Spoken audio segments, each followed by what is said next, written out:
जय हिंद साथियों, good morning. मैं आपका दोस्त अनुष्ट बिलास जैन स्वागत करता हूं आप सबका एसएलएच अकेडमी पर। डेली करंट अफेयर्स की क्लास में आप सबका स्वागत है। देवियों और सज्जनों, मेरा आप सबसे विनम्र अनुरोध है कि आप सब वीडियो को अंत तक बिना स्किप किए हुए पूरा मन लगाकर देखें। और अगर आपको वीडियो पसंद आए तो प्लीज़ वीडियो को लाइक करें, कमेंट करें, शेयर करें और चैनल को सब्सक्राइब करना बिल्कुल ही ना भूलें। साथ ही बेल आइकॉन प्रेस कर लें जिससे हमारी लेटेस्ट नोटिफिकेशन आपको तुरंत मिलती जाए। और दोस्तों याद रखें कि आपको वीडियो का फीडबैक कमेंट बॉक्स में ही देना है, तो प्लीज़ आपको वीडियो जैसी भी लगे उसका फीडबैक कमेंट बॉक्स में ही दें। अब आपका ज़्यादा समय ना लेते हुए देखते हैं आज का पहला प्रश्न। आज का पहला प्रश्न है, LIC-CSL ने किस बैंक के सहयोग से प्रीपेड गिफ्ट कार्ड लॉन्च किया है?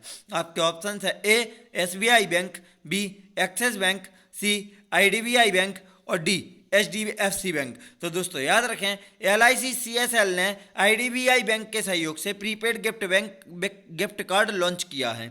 LIC कार्ड सर्विसेज ने रुपए प्लेटफॉर्म पर IDBI बैंक के सहयोग से एक कॉन्ट्रैक्टलेस प्रीपेड गिफ्ट कार्ड सगुन, तो आप देख सकते हैं इस कार्ड को, यह है सगुन जो IDBI बैंक के सहयोग से लॉन्च किया है। इस कार्ड का उद्देश्य उपहार देने के कैशलेस तरीकों को बढ़ावा देने के इरादे से गिफ्ट कार्ड बाजार का विस्तार करना और अंत उपयोग विकल्पों के एक विस्तृत श्रृंखला पेश करना और भविष्य में ई गिफ्ट कार्ड के बाजार में प्रवेश करना है। रुपए नेटवर्क पर सगुन गिफ्ट कार्ड लॉन्च करने के लिए NPCI ने LIC-CSL और IDBI बैंक के साथ भागीदारी की है। तो दोस्तों याद रखें, तीन लोगों ने भागीदारी की, मतलब तीन संस्थाओं ने, NPCI, LIC-CSL और IDBI बैंक ने। अब समझेंगे कि यह गिफ्ट कार्ड है क्या। तो कार्ड के बारे में आपको बता दें कि सगुन कार्ड प्रारंभिक चरण में आधिकारिक उपयोग के लिए LIC और उसकी सहायक कंपनियों के लिए उपलब्ध होगा। कार्ड का उपयोग आधिकारिक सम्मेलनों और समारोहों के दौरान पुरस्कारों और विशेष पुरस्कारों की सुविधा के लिए किया जाएगा। इसके बाद देखें दोस्तों, तो सगुन गिफ्ट कार्ड 500 रुपये से लेकर 10,000 रुपये तक की किसी भी राशि के लचीली लोडिंग के रूप में अनुकूलन प्रदान करता है। इस कार्ड से ग्राहक 3 साल की वैधता के भीतर कई लेन देन कर सकते हैं। तो दोस्तों इसकी रेंज क्या है? 500 रुपये से 10,000 रुपये तक। बेस का उपयोग ऑनलाइन खरीदारी करने, उपयोगिता बिलों का भुगतान करने, हवाई, रेल, बस आदि के लिए टिकट बुक करने के लिए, विभिन्न मोबाइल वॉलेट और ई-कॉमर्स पोर्टल या इस कार्ड का उपयोग करने वाले ऐप के माध्यम से भी कर सकते हैं। कार्ड की कॉन्टैक्टलेस टैप एंड गो सुविधा का उद्देश्य उपयोगकर्ताओं के लिए लेन देन के अनुभव को बदलना है। अब नजर डालेंगे दोस्तों IDBI बैंक की तरफ, तो आपको बता दें कि IDBI बैंक भारत सरकार द्वारा जारी 22 जून 1964 की अधिसूचना के द्वारा 1 जुलाई 1964 से अस्तित्व में आया। तो दोस्तों याद रखना, इसकी स्थापना कब से मानी जाएगी? 1 जुलाई 1964 को अस्तित्व में आया, तो यह इसकी स्थापना होगी। लेकिन इसकी अधिसूचना कौन सी थी? तो 22 जून 1964 की अधिसूचना थी भारत सरकार की। वर्तमान में IDBI बैंक के CEO राकेश शर्मा तथा इसका मुख्यालय मुंबई महाराष्ट्र में। दोनों चीज़ें बहुत अच्छे से याद रखें दोस्तों, IDBI बैंक के CEO राकेश शर्मा और मुख्यालय मुंबई महाराष्ट्र में है। देखते हैं आज का अगला प्रश्न। आज का अगला प्रश्न है, हाल ही में कहाँ बच्चों के लिए corona testing toy van launch की गई है? आपके ऑप्शन है A Uttar Pradesh, B Delhi, C Uttarakhand और डी असम। तो दोस्तों याद रखें, हाल ही में दिल्ली में बच्चों के लिए corona testing toy van launch की गई है। यह covid testing toy van star imaging and path lab की ओर से तैयार की गई है। तो किसकी ओर से तैयार की गई, याद रखना है दोस्तों, star imaging and path lab की ओर से तैयार की गई है, जो कि दिल्ली के अलग अलग इलाकों में जाकर बच्चों को कोरोना जांच करेगी। इसमें सबसे ज़्यादा ध्यान देने वाली बात यह है कि इसे बच्चों के हिसाब से तैयार किया गया है, जिससे कि बच्चे इस वैन में खुशी खुशी बैठकर आराम से अपना कोविड-19 टेस्ट करवा सकें। गेम्स, खिलौनों, म्यूजिक और कार्टून से सजी यह वैन बच्चों को किसी प्ले जोन जैसा अनुभव देती है, जिसको देखकर बच्चे आकर्षित होते हैं दोस्तों और आराम से अपनी टेस्टिंग करवा लेते हैं बैठकर, बिना कोई रोना गाना किए हुए। अब देखेंगे दोस्तों दिल्ली को हम, तो सबसे पहले दिल्ली को हम जैसे देख सकते हैं NCR एरिया को, कि यह हरियाणा और उत्तर प्रदेश के कुछ जिलों को शामिल करके एक क्षेत्र बना NCR, जिसकी विधानसभा सीटें देखें अगर तो 70 विधानसभा सीट का क्षेत्र है। अब दिल्ली का सामान्य परिचय देखें दोस्तों, तो दिल्ली के उपराज्यपाल वर्तमान में अनिल बैजल तथा मुख्यमंत्री अरविंद केजरीवाल हैं। दिल्ली की स्थापना 1 फरवरी 1992 को हुई थी। दिल्ली के पड़ोसी राज्य आपको बताएं हरियाणा और उत्तर प्रदेश, साथ में दिल्ली बहने वाली नदियां अगर देखें तो दिल्ली यमुना नदी के किनारे बसा हुआ शहर है। बहुत अच्छे से याद रखना है दोस्तों, यमुना नदी के किनारे बसे दो प्रमुख शहरों में पहला आगरा और दूसरा दिल्ली, दो शहर हैं दोस्तों। दिल्ली में स्थित वन्यजीव राष्ट्रीय उद्यान या राष्ट्रीय प्राणी उद्यान देखें तो यहाँ पर केवल एक प्रमुख राष्ट्रीय उद्यान है, राष्ट्रीय प्राणी उद्यान है असोलाभट्टी वन्यजीव अभ्यारण्य। बहुत अच्छे से याद रखें दोस्तों, असोलाभट्टी वन्यजीव अभ्यारण्य कहाँ है? दिल्ली में। अब दिल्ली के बारे में अन्य तथ्य देखें दोस्तों तो दिल्ली में स्थित मुख्य स्थान देखें अगर तो इंडिया गेट जो कि हमारे सैनिकों को श्रद्धांजलि है, दिल्ली में ही स्थित है। लाल किला जो भारत का प्रतीक है, कमल मंदिर जो शांति और समृद्धि का प्रतीक है, जामा मस्जिद जो भारत की सबसे बड़ी इस्लामी हुजूम जगह है, कुतुब मीनार जो भारत की सबसे ऊंचा स्मारक है, हुमायूं का मकबरा यूनेस्को विश्व धरोहर स्थल में शामिल है, साथ ही दिल्ली मेट्रो जो कि भारत की सबसे बड़ी मेट्रो लाइन है। यह सारी चीज़ें दिल्ली में ही स्थित है जो आपको बहुत अच्छे से याद रखना है दोस्तों। क्या क्या? इंडिया गेट, लाल किला, कमल मंदिर, जामा मस्जिद, कुतुब मीनार, हुमायूं का मकबरा और दिल्ली मेट्रो। यह एग्जाम्स में पूछे गए हैं तो आपको याद रखना है। दिल्ली में मेट्रो की मैजेंटा लाइन पर ड्राइवर के बिना चलने वाली देश की पहली मेट्रो ट्रेन शुरू हुई। तो अगर ड्राइवर के बिना चलने वाली देश की पहली मेट्रो ट्रेन किस मेट्रो में शुरू हुई? तो दिल्ली मेट्रो में। और लाइन कौन सी है? तो मैजेंटा लाइन। यूएन ने डीएमआरसी को पहले मेट्रो रेल आधारित सिस्टम के रूप में सर्टिफाइड किया है जिसे ग्रीन हाउस गैस के उत्सर्जन में कमी के लिए कार्बन क्रेडिट प्रदान किया गया है। तो दोस्तों यूएन द्वारा डीएमआरसी को, दिल्ली मेट्रो को एक रेल आधारित सिस्टम के रूप में सर्टिफाइड किया गया है जिसके तहत इनको ग्रीन हाउस गैस के उत्सर्जन में कमी के लिए इनको कार्बन क्रेडिट प्रदान किया गया है। किसको? दिल्ली मेट्रो को। और आखिरी है दिल्ली से संबंधित दोस्तों, इंदिरा गांधी अंतर्राष्ट्रीय हवाई अड्डा टैक्सी बोट का उपयोग करने वाला विश्व का पहला एयरपोर्ट बन गया है। तो दोस्तों ऐसा पहला एयरपोर्ट विश्व का जिसने टैक्सी बोट का उपयोग किया हो, कौन सा एयरपोर्ट है? तो आपको पता होना चाहिए, इंदिरा गांधी अंतर्राष्ट्रीय हवाई अड्डा। देखते हैं आज का अगला प्रश्न। आज का अगला प्रश्न है, हाल ही में स्पोर्ट्स ब्रांड प्यूमा इंडिया ने किसके साथ अपनी साझेदारी का विस्तार किया है? आपके ऑप्शन है ए युवराज सिंह, बी वीरेंद्र सहवाग, सी सचिन तेंदुलकर और डी विराट कोहली। तो दोस्तों याद रखें, हाल ही में युवराज सिंह के साथ प्यूमा इंडिया ने अपनी साझेदारी का विस्तार किया है। दोस्तों क्रिकेट से फास्ट लेन की ओर बढ़ते हुए युवराज अब भारत में प्यूमा मोटर स्पोर्ट के चेहरे के रूप में एक नए अवतार में दिखाई देंगे। तो दोस्तों पहले फास्ट लेन में थे, अब यह प्यूमा स्पोर्ट में आ गए हैं और एक नए अवतार में दिखाई देंगे जो तेज कारों और खेल से प्रेरित फैशन के लिए अपने जुनून का प्रदर्शन करेंगे। इसके साथ युवराज थियरी हेनरी, बोरिस बेकर और उसेन बोल्ट जैसे दिग्गजों की ब्रांड की वैश्विक लीग में शामिल हो गए हैं। तो दोस्तों इस लीग में पहले कौन शामिल था? थियरी हेनरी, बोरिस बेकर और उसेन बोल्ट। अब इनको ज्वाइन कर लिया है युवराज सिंह ने। प्यूमा विश्व स्तर पर Scuderia, Ferrari, Mercedes AMG, Petronas formula 1 team, Aston Martin Red Bull racing, BMW M motor sport और फोर्स मोटर स्पोर्ट से जुड़ी हुई है। तो दोस्तों किस किस से जुड़ी याद रखना है? Scuderia Ferrari, Mercedes AMG, Petronas formula 1 team, Aston Martin Red Bull racing, BMW M motor sport और पोर्स मोटर स्पोर्ट से जुड़ी हुई है। नजर डालें प्यूमा की तरफ दोस्तों, तो प्यूमा के संस्थापक रोडोल्फ डेसलर हैं तथा थे और प्यूमा की स्थापना 1948 में हुई थी। प्यूमा के वर्तमान में CEO ब्jorn गोल्डेन तथा इसका मुख्यालय हेर्जोगेनार्च जर्मनी में स्थित है। कहाँ स्थित? हेर्जोगेनार्च जर्मनी में स्थित इसका मुख्यालय है। CEO वर्तमान में ब्jorn गोल्डेन है, संस्थापक रोडोल्फ डेसलर तथा स्थापना 1948 में हुई थी। देखते हैं आज का अगला प्रश्न। आज का अगला प्रश्न है, हाल ही में दुनिया का तीसरा सबसे बड़ा हीरा कहाँ पाया गया है? आपके ऑप्शन है A Britain, B Germany, C Africa और डी बोत्सवाना। तो दोस्तों याद रखें, हाल ही में दुनिया का तीसरा सबसे बड़ा हीरा बोत्सवाना में पाया गया है। एंग्लो अमेरिकन के डी बियर्स और सरकार के एक संयुक्त उद्यम के अनुसार बोत्सवाना में 1098 कैरेट के हीरे की खोज की गई है। 2 सप्ताह पहले खनन में मिले 1098 कैरेट के इस हीरे को बुधवार को राष्ट्रपति मोकगबीत्सी को दिखाया गया। 73 मिलीमीटर लंबा, 52 मीटर चौड़ा और 27 मिलीमीटर मोटा यह बेशकीमती हीरा लेस दी ला रोना से कुछ ही हल्का है।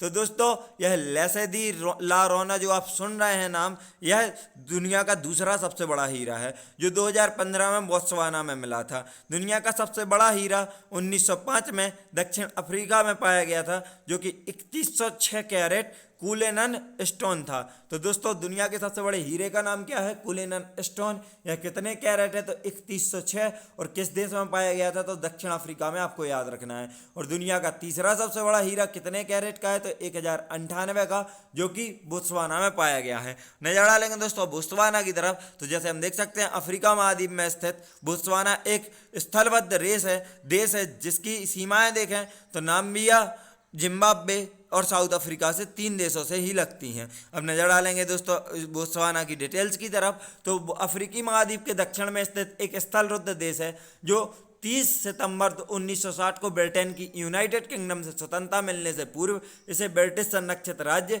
बेचुआना लैंड के नाम से जाना जाता था। तो इसे कब तक? 30 सितंबर 1960 तक बेचुआना लैंड के नाम से जाना जाता था। स्वतंत्रता प्राप्ति के बाद ब्रिटिश राष्ट्रमंडल के अंतर्गत इस देश ने एक नया नाम बोत्सवाना अपना लिया। स्वतंत्रता प्राप्ति के बाद यहाँ लगातार स्वतंत्र और निष्पक्ष लोकतांत्रिक चुनाव आयोजित किए जा रहे हैं। जिम्बाब्वे, अंगोला, जाम्बिया और दक्षिण अफ्रीका इसके पड़ोसी देश हैं। तो दोस्तों याद रखें, जिम्बाब्वे, अंगोला, जाम्बिया और दक्षिण अफ्रीका इसके पड़ोसी देश हैं। अगर हम राजधानी देखें बोत्सवाना की, तो बोत्सवाना की राजधानी गबोरोने और यहाँ के राष्ट्रपति मोकेगेसी मासी हैं। दोस्तों याद रखें बोत्सवाना की मुद्रा पुला तथा इसके लगभग 70% भाग में कालाहारी मरुस्थल है। मोस्ट इंपॉर्टेंट पॉइंट है दोस्तों, लास्ट लाइन बहुत अच्छे से याद रखना है, एग्जाम से पूछी गई है। अगर आपसे पूछा जाए कालाहारी मरुस्थल किस महाद्वीप में है, तो अफ्रीका महाद्वीप में। किस देश में इसका सर्वाधिक विस्तार है? तो बोत्सवाना देश में सर्वाधिक विस्तार है। बहुत अच्छे से याद रखें। देखते हैं आज का अगला प्रश्न है इंटरनेशनल पिकनिक डे किस तिथि को मनाया जाता है? आपके ऑप्शन है ए 16 जून, बी 17 जून, सी 18 जून और डी 19 जून। तो दोस्तों याद रखें इंटरनेशनल पिकनिक डे हर साल 18 जून को मनाया जाता है। हालांकि अंतर्राष्ट्रीय पिकनिक दिवस की उत्पत्ति स्पष्ट नहीं है। ऐसा कहा जाता है कि यह फ्रेंच रेवोल्यूशन और विक्टोरियन एरा के समापन की ओर हुआ था। Genius books of world record के अनुसार सबसे बड़ी पिकनिक वास्तव में पुर्तगाल में हुई थी। तो दोस्तों आज तक के वर्ल्ड रिकॉर्ड के अनुसार सबसे बड़ी पिकनिक कहाँ हुई है? तो वह पुर्तगाल में हुई है। अंतर्राष्ट्रीय पिकनिक दिवस ऑस्ट्रेलिया के उत्तरी क्षेत्र में प्रतिवर्ष अगस्त के पहले सोमवार को मनाया जाता है। तो दोस्तों याद रखें ऑस्ट्रेलिया के उत्तरी क्षेत्र में पिकनिक दिवस कब मनाया जाता है? अगस्त के पहले सोमवार को। जबकि बाकी विश्व में कब मनाया जाता है?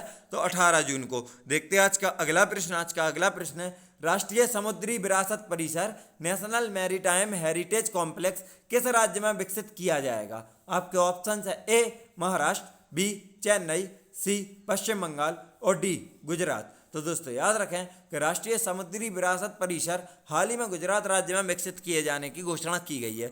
गुजरात के लोथल में नौवहन और बंदरगाह मंत्रालय के साथ मिलकर संस्कृति मंत्रालय देश के 5000 साल के समुद्री इतिहास को लोगों तक पहुंचाने के लिए एक संग्रहालय बनाएगा। दोनों मंत्रालयों ने बुधवार को गुजरात के लोथल में राष्ट्रीय समुद्री विरासत परिषद के विकास के लिए एक समझौता ज्ञापन पर हस्ताक्षर किए हैं। दोस्तों अब मंत्रालय कौन कौन से शामिल इसमें? तो पहला नौवहन और बंदरगाह मंत्रालय और दूसरा संस्कृति मंत्रालय। बहुत अच्छे से याद रखना है, इन दोनों ने ही साझेदारी की है और 5000 साल के समुद्री इतिहास के को लोगों तक पहुंचाने की यह पहल है।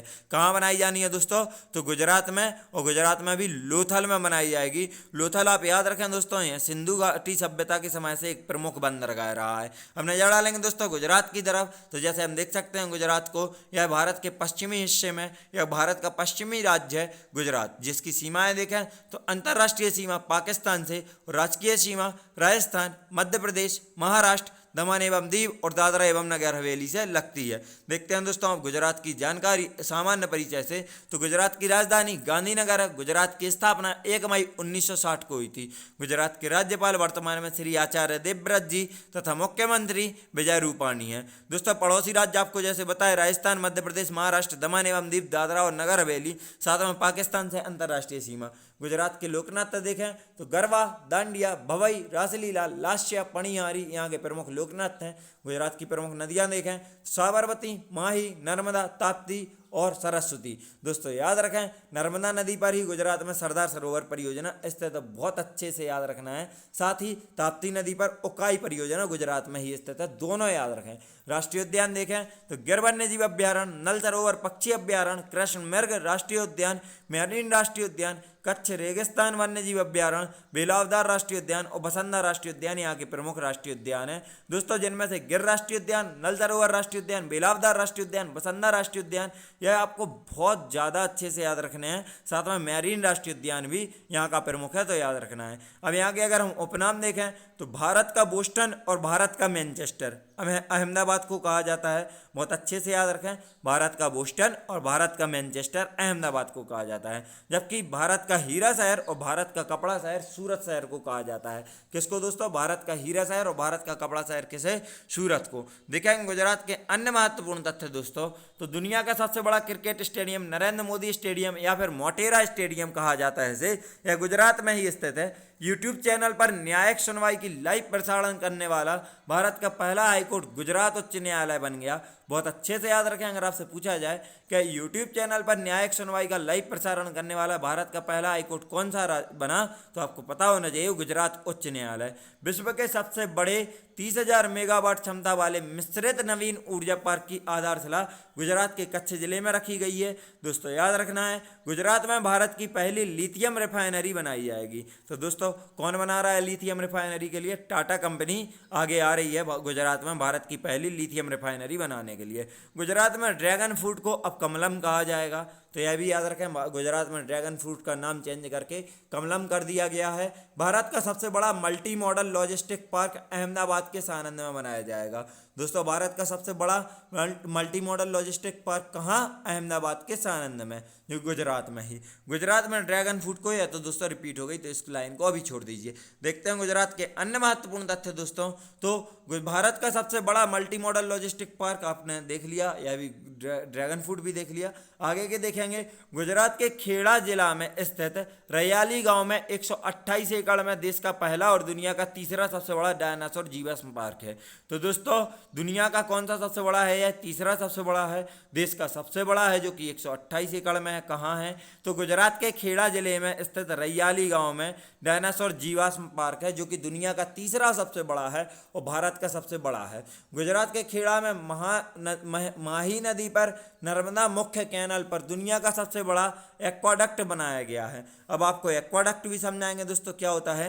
इसकी लंबाई 602 मीटर है, जो कि दुनिया का सबसे बड़ा एक्वाडक्ट, याद रखना है। एक्वाडक्ट मतलब नदी के ऊपर से कैनाल को गुजारने का स्ट्रक्चर। तो दोस्तों नदी के ऊपर से कैनाल गुजरेगी, तो गुजरात में माही नदी पर नर्मदा मुख्य कैनाल पर दुनिया का सबसे बड़ा एक्वाडक्ट बना है। बहुत अच्छे से याद रखना है, इसकी लंबाई क्या है? 602 मीटर। गुजरात को अगर उपनाम देखा तो गुजरात को पश्चिम का गहना भी कहा जाता है। और दोस्तों याद रखें, भारत का सबसे बड़ा जिला गुजरात का कच्छ जिला है। तो गुजरात का जिला कच्छ जिला जो है वह भारत का क्षेत्रफल के दृष्टिकोण से सबसे बड़ा जिला है। गुजरात भारत में कपास, मूंगफली, नमक और दूध का सबसे बड़ा उत्पादक राज्य है। अगर आपसे पूछा जाए कपास या मूंगफली या नमक या दूध का सबसे बड़ा उत्पादक राज्य कौन सा है, तो गुजरात। साथ ही तंबाकू का दूसरा सबसे बड़ा उत्पादक राज्य है। तो यह भी याद रखना है आपको कि तंबाकू का दूसरा सबसे बड़ा उत्पादक राज्य गुजरात और तंबाकू का पहला सबसे बड़ा उत्पादक राज्य आप लोग कमेंट बॉक्स में आज जरूर बताएं। यह आपका टास्क है कि आप लोग आंसर चाहे सर्च करके दें, लेकिन जरूर दें कि भारत में तंबाकू का सबसे बड़ा उत्पादक राज्य कौन सा है। विश्व की सबसे बड़ी तेल रिफाइनरी जामनगर रिफाइनरी गुजरात में है। साथ ही विश्व का सबसे बड़ा व्हाइट सॉल्ट डेजर्ट कच्छ का रण है। दोनों चीज़ें बहुत अच्छे से याद रखें दोस्तों। अगर आपसे पूछा जाए विश्व की सबसे बड़ी तेल रिफाइनरी कौन सी रिफाइनरी है, तो जामनगर रिफाइनरी गुजरात में स्थित है। और विश्व का सबसे बड़ा व्हाइट सॉल्ट डेजर्ट कौन सा है, तो कच्छ का रण गुजरात में स्थित है। देखते हैं आज का अगला प्रश्न। आज का अगला प्रश्न है, किस राज्य सरकार ने कोविड-19 की संभावित तीसरी लहर के लिए 5,000 युवाओं को स्वास्थ्य सहायक के तौर पर प्रशिक्षित करने का निर्णय लिया है? आपके ऑप्शंस हैं, ए उत्तर प्रदेश, बी केरल, सी दिल्ली और डी महाराष्ट्र। तो दोस्तों याद रखें, दिल्ली राज्य सरकार ने कोविड-19 की संभावित तीसरी लहर के लिए 5,000 युवाओं को स्वास्थ्य सहायक के तौर पर प्रशिक्षित करने का निर्णय लिया है। दोस्तों कोविड-19 की दूसरी लहर के दौरान दिल्ली में कोरोना वायरस संक्रमण के नए मामलों के साथ ही इस महामारी से मृत्यु दर भी काफ़ी अधिक वृद्धि देखी गई थी। अब संभावित तीसरी लहर के दौरान मृत्यु दर को कम से कम रखने के साथ ही कोरोना वायरस से संक्रमित रोगियों की अच्छी तरह से देखभाल करना इन युवा प्रशिक्षित लोगों की जिम्मेदारी होगी। दोस्तों दिल्ली के बारे में हम अभी पहले ही देख चुके हैं, तो दिल्ली के बारे में कोई डिटेल्स नहीं देखेंगे। देखते हैं आज का अगला प्रश्न। आज का अगला प्रश्न है 19 जून को विश्व भर में कौन सा दिवस मनाया जाता है? आपके ऑप्शन है ए विश्व डाक दिवस, बी विश्व विज्ञान दिवस, सी विश्व एथनिक दिवस और डी विश्व एड्स दिवस। तो दोस्तों याद रखें 19 जून को विश्व भर में विश्व एथनिक दिवस मनाया जाता है। यह दिवस विश्व संस्कृति के संरक्षण तथा उसे सुरक्षित रखने के उद्देश्य से मनाया जाता है। बॉलीवुड की सुप्रसिद्ध अभिनेत्री विद्या बालन एथनिक उत्पादों की ऑनलाइन कंपनी craftsvilla.com की ब्रांड एम्बेसडर हैं। तो अगर आपसे पूछ लिया जाए craftsvilla.com की ब्रांड एम्बेसडर कौन है वर्तमान में, तो विद्या बालन है। और यह विश्व एथनिक दिवस क्यों मनाया जाता है? तो विश्व संस्कृति के संरक्षण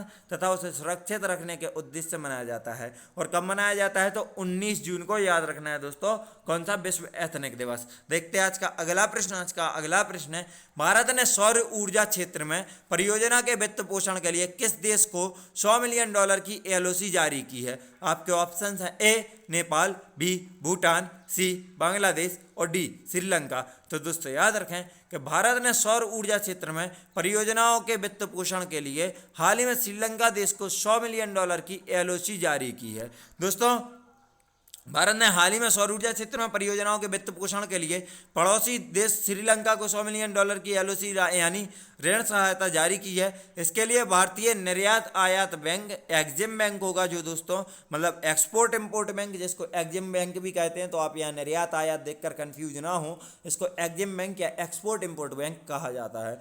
बैंक और श्रीलंका सरकार के बीच समझौते पर हस्ताक्षर हुए हैं। नजर डालेंगे दोस्तों श्रीलंका की तरफ, तो जैसे हम देख सकते हैं कि भारत के दक्षिणी हिस्से में या दक्षिण तरफ हिंद महासागर में स्थित एक देश है। छोटा सा देश है, ज़्यादा बड़ा नहीं है, जिसकी राजधानी अगर हम देखें तो श्री जयवर्धने कोट्टे है। अब आगे डिटेल्स में देख लेंगे दोस्तों। तो श्रीलंका दक्षिण एशिया में हिंद महासागर के उत्तरी भाग में स्थित एक द्वीपीय देश है। भारत के दक्षिण में स्थित इस देश की दूरी भारत से मात्र 31 किलोमीटर है। 1972 तक इसका नाम सीलोन था। यहाँ से पॉइंट बहुत अच्छे से याद रखना दोस्तों, नाम चेंज कब कैसे हुए हैं श्रीलंका के पूछे गए हैं क्वेश्चन, तो यहाँ से एक एक लाइन याद रखना। 1972 तक इसका नाम सीलोन था। इसे 1972 में बदलकर लंका तथा 1978 में इसके आगे सम्मान सूचक शब्द श्री जोड़कर श्रीलंका कर दिया गया। तो कब किया गया श्रीलंका? 1978, लंका कब? 1972, और 1972 तक सीलोन याद रखना है दोस्तों बहुत अच्छे से। श्रीलंका का सबसे बड़ा नगर कोलंबो समुद्री परिवहन की दृष्टि से एक महत्वपूर्ण बंदरगाह है। श्रीलंका में बेदास जनजाति पाई जाती है। तो याद रखें बेदास जनजाति कहाँ पाई जाती है? श्रीलंका में। पाक जल संधि भारत श्रीलंका के मध्य में ही है और श्रीलंका और भारत के बीच आदम ब्रिज भी मौजूद है। यही आगे बताएंगे दोस्तों, याद रखें, ध्यान से सुनते चलें। तो श्रीलंका की राजधानी श्री जयवर्धने कोट्टे तथा यहाँ के राष्ट्रपति गोटाभया राजपक्ष हैं। साथ ही याद रखें श्रीलंका के प्रधानमंत्री महेंद्र राजपक्ष और यहाँ की मुद्रा श्रीलंकाई रुपया है। दोस्तों आपको आगे श्रीलंका से जुड़े तथ्य बताएं तो श्रीलंका की सबसे बड़ी व पवित्र नदी महावैली गंगा है। स्टार मार्क कर लें दोस्तों, यह तीन बार पूछा जा चुका है लगभग। तो याद रखना है, अगर आपसे पूछा जाए महावैली गंगा किस देश की सबसे पवित्र नदी है, सबसे बड़ी नदी है, तो श्रीलंका की सबसे बड़ी नदी और सबसे पवित्र नदी है। भारत के तमिलनाडु के निकट धनुषकोडी को श्रीलंका के तलैया मन्नार से एडम ब्रिज जोड़ता है, जिसे राम सेतु के नाम से भी जाना जाता है। तो दोस्तों एडम ब्रिज किसे जोड़ता है? तमिलनाडु के निकट धनुषकोडी को श्रीलंका के तलैया मन्नार से एडम ब्रिज जोड़ता है और इसी को राम सेतु के नाम से जाना जाता है। श्रीलंका में पाक की खाड़ी पर पाक जल संधि व मन्नार की खाड़ी भारत को श्रीलंका से अलग करती हैं। क्या क्या अलग करता है? पाक की खाड़ी या पाक जल संधि और मन्नार की खाड़ी। अब अगर आपको याद रखना है पाक जल संधि पूछ लिया जाए किस किस के बीच में है, तो भारत श्रीलंका ही लगाना। कृपया पाकिस्तान नहीं लगा देना, हाथ जोड़ के निवेदन है आपसे, पाकिस्तान नहीं लगा देना दोस्तों। भारत और श्रीलंका के बीच में पाक जल संधि है, याद रखना। देखते हैं आज का आखिरी प्रश्न। आज का आखिरी प्रश्न है हाल ही में किसने कोविड-19 फ्रंट लाइन वर्कर्स के लिए एक कस्टमाइज क्रैश कोर्स प्रोग्राम की शुरुआत की है? आपके ऑप्शन है ए राजनाथ सिंह, बी नरेंद्र मोदी, सी नरेंद्र मोदी और डी हरदीप सिंह पुरी। दोस्तों यहाँ पर ऑप्शन रिपीट हुए हैं तो माफ़ी चाहता हूँ, आप लोग एक को ही करेक्ट करें। इसको अभी मैं टेस्ट के समय करेक्ट करवा दूंगा, उसके लिए आप बेफिक्र रहें। तो आपको बता दें कि हाल ही में कोविड-19 फ्रंट लाइन वर्कर्स के लिए एक कस्टमाइज्ड क्रैश कोर्स की शुरुआत हमारे प्रधानमंत्री नरेंद्र मोदी ने की है। दोस्तों, प्रधानमंत्री मोदी ने हाल ही में कोविड-19 फ्रंट लाइन वर्कर्स के लिए एक कस्टमाइज्ड क्रैश कोर्स प्रोग्राम की शुरुआत की है। इस प्रोग्राम का उद्देश्य पूरे भारत में 1 लाख से अधिक कोविड योद्धाओं को कौशल प्रदान करना और उनके मौजूदा कौशल बढ़ाना है। तो दोस्तों, कितने 1 लाख से अधिक कोविड योद्धाओं को कौशल प्रदान किया जाएगा और उनका मौजूदा कौशल बढ़ाया जाएगा। कौन सी है? तो कोविड-19 फ्रंट लाइन वर्कर्स के लिए एक कस्टमाइज्ड क्रैश कोर्स प्रोग्राम की शुरुआत की गई है।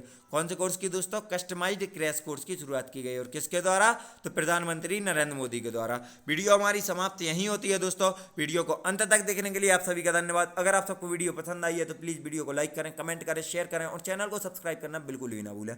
साथ ही बेल आइकन प्रेस कर लें जिससे हमारी लेटेस्ट नोटिफिकेशन आपको तुरंत मिलती है। और दोस्तों, याद रखें कि वीडियो का फीडबैक आपको कमेंट बॉक्स में ही देना है कि आपको वीडियो कैसी लगी। अगर आप हम सबसे social media like Facebook, Instagram और टेलीग्राम पर जुड़ना चाहते हैं तो डिस्क्रिप्शन बॉक्स से लिंक द्वारा हमें फॉलो कर सकते हैं। साथ ही याद रखें कि अगर आपको इस क्लास की PDF चाहिए तो आप हमारे टेलीग्राम चैनल SLH अकेडमी को ज्वाइन कर सकते हैं। वीडियो को अंत तक देखने के लिए एक बार फिर से धन्यवाद। जय हिंद, जय भारत, आपका दिन मंगलमय हो।